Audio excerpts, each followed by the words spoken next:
Maestro Sir Anton, guro't vlogger na Pilipino, tagahatid ng balita sa bayan ay totoo.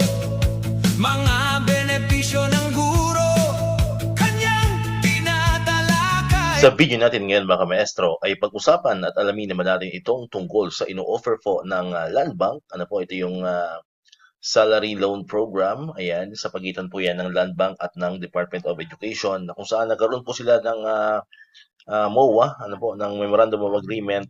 I think nung isang araw, ano po mga maestro, nung isang araw pa yata yan. Bali, hindi lang natin nagawa ng video kasi na-busy tayo for 2 days. Ayan. So, sa mga followers ko sa Facebook, alam nila yan, ano po. So, nung first day po natin, noong araw po ng Huwebes, tayo ay nasa Department of Education sa Calabarzon, ano po. Tayo po ay nasa regional office ng DepEd kasi meron po kaming courtesy call, ano po, ang Teachers Dignity Coalition, TDC. Ayan, kasama ko po doon si Sir Benjo Basas. Ayan. So, shout out kay Sir Benjo Basas at sa iba pang mga leader po ng TDC Calabarzon. Ayan, makasama ko doon sa ginawa po naming courtesy call, ano po, sa atin pong Regional Director, RD Rocafort. Ayan, so naging maganda naman, ano? Naging maganda naman po yung pag-uusap, yung amin pong pakikipag-usap sa atin pong Regional Director sa Calabarzon. Ayan, so yun po yung unang lakad natin, ano po, nung araw po yan ng Miyerkules, ano po. So andun tayo sa regional office. Ayan. And syempre kahapon, bumalik ulit tayo doon, ano? Kaya talagang wala tayo time gumawa ng video masyado, ano po. So bumalik ulit tayo kahapon kasi isa po ako sa pinadala ng aming division sa ginanap po na orientation po, ano, nung sa 3-term school calendar, ano po, yung mga policies po natin ngayong darating na pasukan. So, isa po ako sa pinadala, 3 kami na pinadala doon sa ginanap po na orientation, on-site, ano po, on-site orientation kasi dalawa yung ano namin yung modalities, ano po, nung amin pong orientation. So, yung isa is on-site, kung saan nagpadala po ng mga representative ng mga SDO doon mismo sa regional office. Then yung isa naman po is online, na kung saan ay nasa school, ano po, yung mga teachers. And then nanonood sila sa isang big screen or sa television, ano po mga maestro. So yun po yung ganap namin, ano po, the past 2 days. Kaya medyo naging busy tayo, ano po. So nabasa ko na to, no? Nabasa ko na to itong post ito ng Land Bank. Ayan, about nga dito sa kanila pong salary loan program. Kaya lang hindi natin nga nagawa ng video kasi dumarating tayo sa bahay gabi na, ano po. So may mga natatanggap kasi tayo mga katanungan, ano po, kung ito daw ba ay para sa lahat, ano, na may loans. Ayan, itong ating Land Bank Salary Loan Program. And kung ito ba ay ilang term, ayan, 10 years ba? 5 years pa rin? So yun po yung mga katanungan, ano po, ng mga kamaestro po natin dyan. So, nilagay ko po dito yung screenshot po ng post ng Land Bank of the Philippines mismo. Ano? So, ito po ay galing mismo sa official Facebook page ng Land Bank of the Philippines. So, credits sa Land Bank of the Philippines official Facebook page. Sa kanila po natin kinuha itong mga screenshots ng post nila sa kanilang wall. Ayan. So, nakalagay po dyan, ayan, teachers deserve financial support that empowers, not burdens. Ayan, Land Bank and the Department of Education, DepEd, formalized a partnership through a Memorandum of Agreement, MOA signing held on May 14. Ayan, so May 14, balik kahapon lang pala, ano po mga kamaestro. So ngayon ay May 15. Siyempre, may year bonus tayo ngayon, ano. So May 14, nagkaroon ng signing, ayan, sa Makati City. Ayan, the program was led by DepEd Secretary Juan Edgardo M. Angara and Land Bank President and CEO Lynette V. Ortiz together with key officials from both institutions. Ayan, so kahapon po, no? Kahapon po nagkaroon ng MOA signing, ano po, sa pagitan po ng Land Bank and the Department of Education. So, ang ibang mga kamestro natin ay kumbaga hindi pa rin satisfy, ano po, dito sa nangyaring ito kasi syempre ang sinisigaw talaga ng karamihan, majority sa mga teachers is salary increase. Ayan, of course, tayo sa Teachers Dignity Coalition, talagang pinupush natin yung 15,000 salary increase kasi sabi nga ni Sir Benjo basa sa isa sa mga post niya dati, no, mga nakaraang linggo, hindi solusyon yung utang sa utang, di ba? So, parang ganon. So, hindi solusyon ang utang, ano po, hindi, kumbaga, pag umutang ka, ganun pa rin naman eh, di ba? So, hindi siya solusyon, ano po.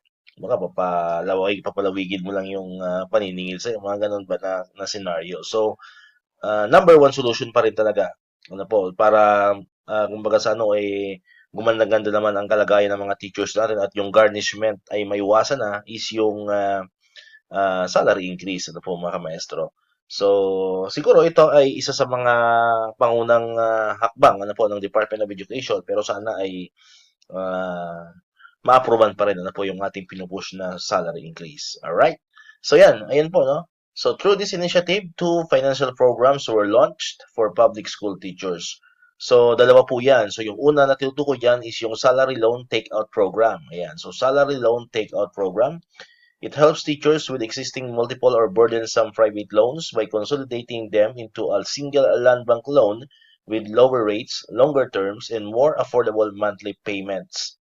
Under the agreement, the salary loan takeout program will assist close to 1,000 public school teachers facing garnishment due to unpaid loans. It aims to consolidate their existing obligations from private lenders into a single, more affordable land bank loan with lower rates, longer repayment terms, and lower amortization to help ease their financial burden.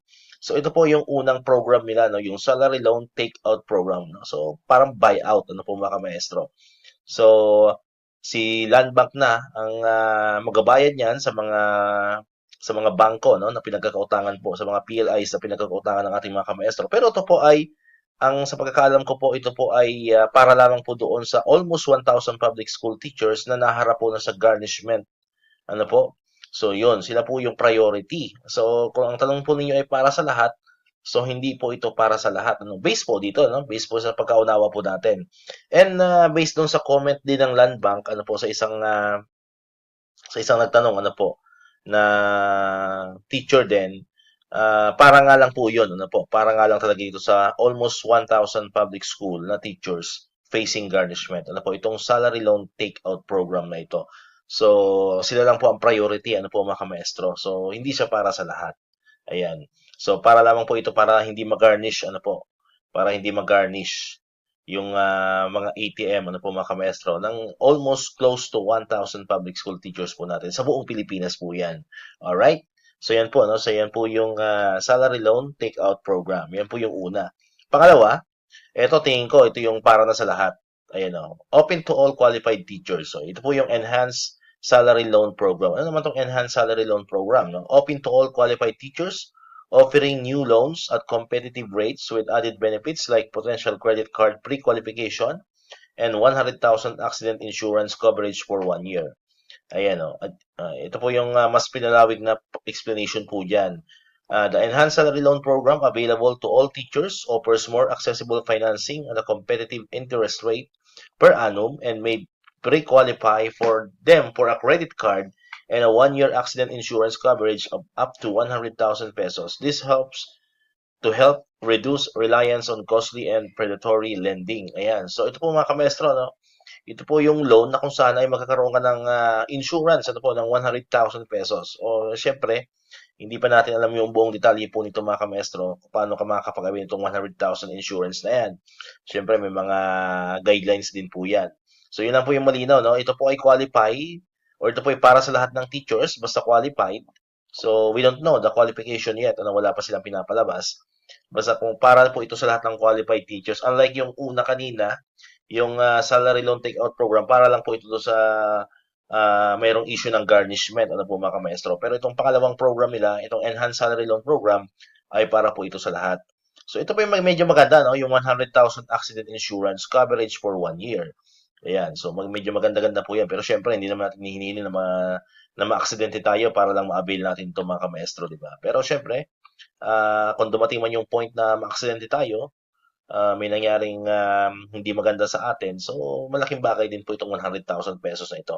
And then yung credit card. Pero dito sa credit card, parang, parang hindi rin ako masyado dito kasi pag may credit card ka kasi, matatempt ka naman na umutang ng umutang, di ba? So, parang, tinuruan lang ulit tayo na mangutang ulit because of the credit card. Ayan, yun po yung opinion ko po dito mga kamestro. Anyway, kanya-kanya naman tayong opinion, kanya-kanya naman tayong situation. Yan po yung binabanggit po natin na hindi naman tayo para-pareho po ng sitwasyon bilang mga teachers. Maaring sa iba ay gusto rin tong credit card na ito. So, makakatulong sa kanila. Ano po.